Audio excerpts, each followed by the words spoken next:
नमस्कार, आप देख रहे हैं न्यूज नेशन। मैं हूं आपके साथ सचिन दुबे। व्लादिमीर पुतिन ने पश्चिमी देशों के साथ आर पार की ठान ली है। बाल्टिक सागर तक खलबली मची हुई है। दावा है कि रूस के टोही विमान नाटो देशों की हर गतिविधि पर नजर गड़ाए हुए हैं। इसको लेकर बाल्टिक सी में रूस और जर्मनी की तनातनी बढ़ गई है। देखिए।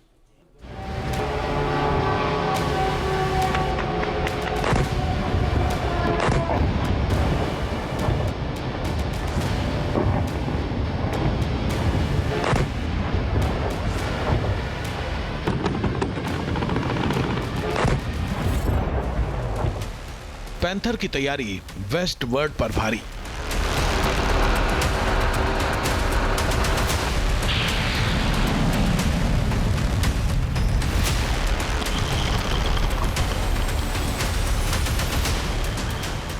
रूस का थंडर मिशन बाल्टिक सागर।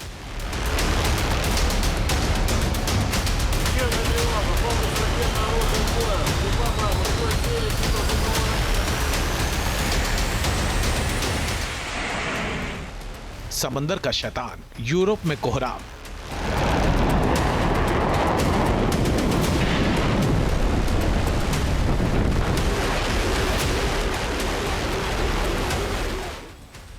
महातबाही की लहर, न्यूक्लियर कहर।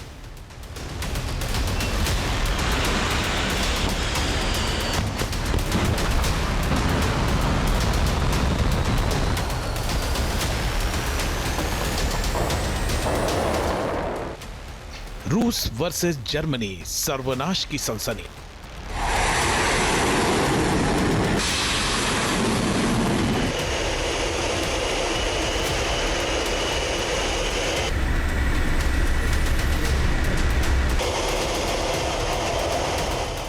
पुतिन का गब्बर, वर्ल्ड वॉर का बवंडर।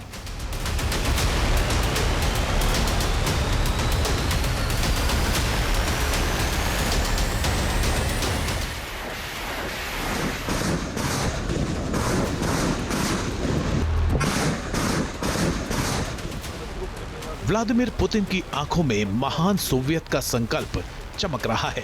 पुतिन के बारूदी इरादों में दुश्मनों का सर्वनाश धधक रहा है।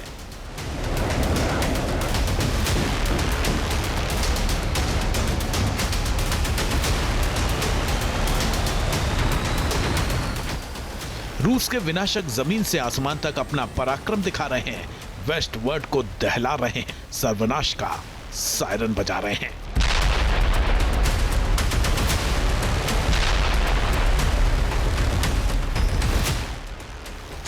नाटो की बढ़ती सैन्य हलचल के बीच पुतिन ने मिशन यूरोप को एक्टिवेट कर दिया है।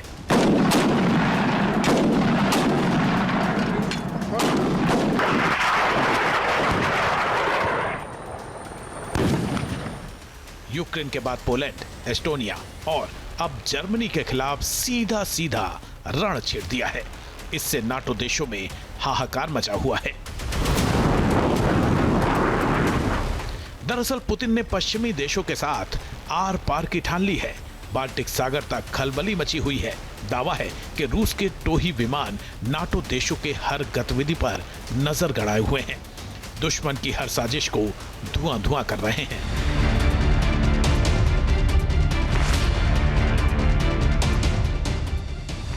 संयुक्त राष्ट्र की हाई लेवल मीटिंग से ठीक पहले वर्ल्ड वॉर 3 ने दस्तक दे दी। बाल्टिक सी में रूस और जर्मनी के बीच ताकत की आजमाइश हो गई।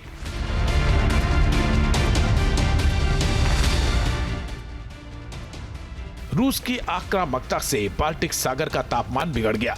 शक्ति का संतुलन डावाडोल हो गया।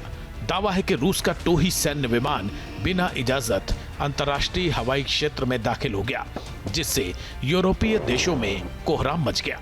जर्मनी ने तुरंत मोर्चा संभाला। बाल्टिक देशों को भरोसे में लिया। रूस के खिलाफ जंग में कूद पड़ा।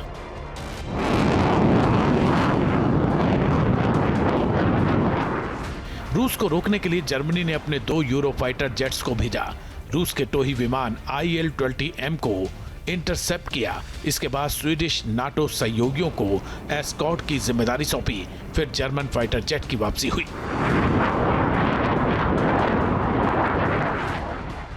रूस के टोही विमान IL-20M ने हमेशा से नाटो देशों के नाक में दम करके रखा है।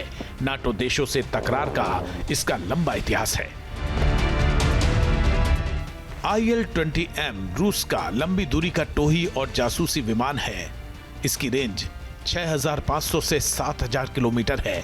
रडार, संचार, इलेक्ट्रॉनिक सिग्नल पकड़ने की क्षमता है। लंबी दूरी तक रेडियो रडार तरंगों को इंटरसेप्ट करता है। जमीन पर गाड़ियों, ठिकानों को स्कैन कर सकता है।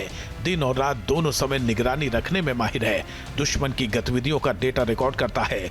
इसमें फोटो और वीडियो सर्विलांस सिस्टम है। दुश्मन की लोकेशन और मूवमेंट को ट्रैक करता है।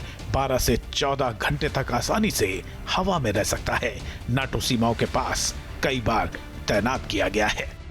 जहाँ पे नेटो कंट्रीज का सवाल है, खासतौर पे जर्मनी की अगर हम बात करें तो जर्मनी ने अपना GDP बढ़ाया है। As a matter of fact जितने भी यूरोपियन यूनियन की कंट्रीज़ हैं, नेटो कंट्रीज़ हैं, सब ने अपना जो GDP और डिफेंस स्पेंडिंग को बढ़ाया है, क्योंकि एक थ्रेट परसेप्शन आता है रशिया की तरफ से। क्योंकि आज अगर यूक्रेन के ऊपर हमला हुआ है तो आने वाले वक्त में जर्मनी और पोलैंड और रोमानिया भी टारगेट्स एक्चुअली हो सकते हैं। तो ये बहुत बर्लिन के लिए बहुत ज़रूरी हो गया कि वो अपनी लड़ाई की, वॉर की तैयारी अपनी जारी रखे। इसीलिए हम देखते हैं कि जर्मनी अपनी एक्सरसाइजेस अपना कंडक्ट कर रहा है। Вид работы УКСОС, боевое использование. Тип целеуказания практическое. Корабль на боевом курсе. व्लादिमीर पुतिन के तूफानी इरादों से साफ है कि रूस अब रुकने वाला नहीं। अपने अस्तित्व की सुरक्षा के लिए दुश्मनों को बख्शने वाला नहीं। इसीलिए पुतिन जल, थल, नभ में रूस को लगातार पावरफुल बना रहे हैं। वर्ल्ड वॉर 3 के लिए भीषण तैयारी कर रहे हैं ताकि महाजंग में शत्रुओं का बारी बारी संहार कर सके। द ग्रेट रशिया का संकल्प पूरा कर सके। मॉस्को को एक बार फिर पावर सेंटर बना सके। Team news nation. जहां भक्ति है हर शब्द में, कथाओं में छिपे हैं दिव्य रहस्य और ज्योतिष देता है जीवन को दिशा। धर्म से जुड़ी हर बातों को जानने के लिए हमारे चैनल स्तुति को सब्सक्राइब करें। चैनल पर जाने के लिए इस लिंक पर क्लिक करें।